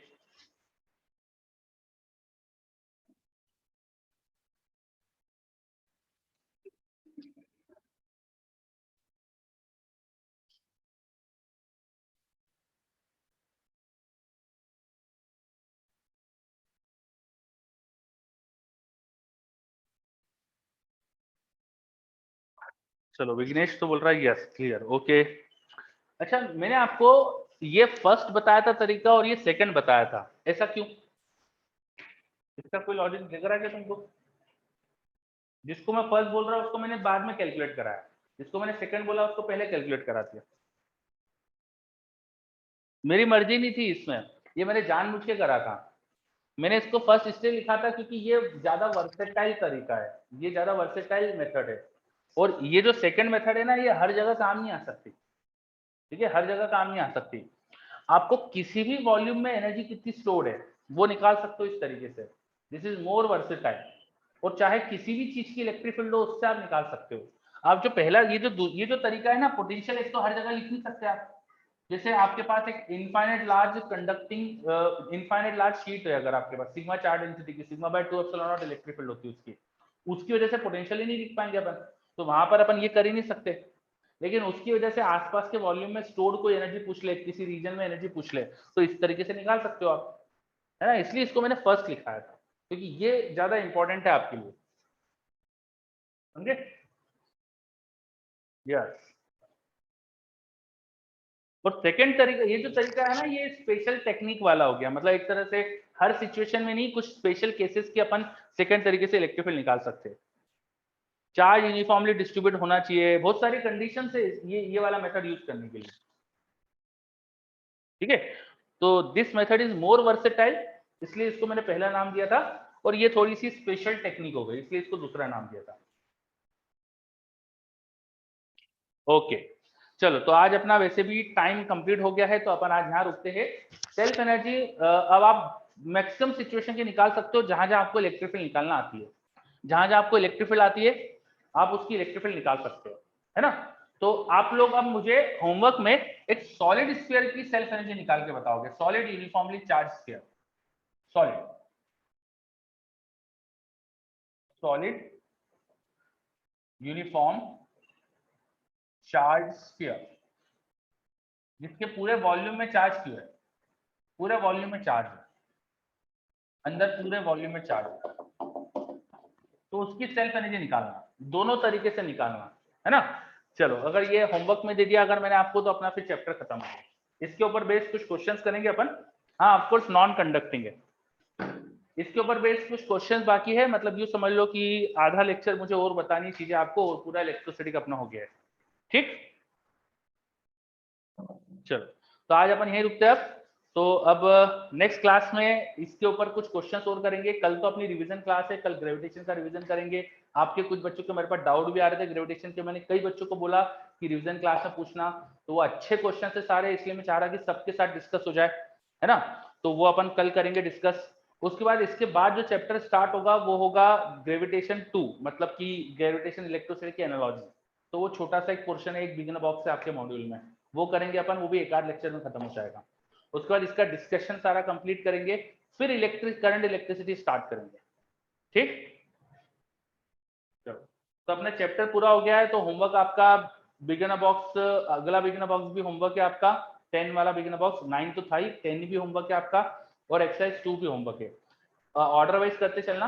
आज का काम आप करो कि एक्सरसाइज 1 और बिगिनर बॉक्स 9, अगले दिन का काम है आपका एक्सरसाइज 2 और बिगिनर बॉक्स 10। ठीक, और कैपेसिटर इलेक्ट्रिसिटी के बात करेंगे, करंट इलेक्ट्रिसिटी के बाद कैपेसिटर।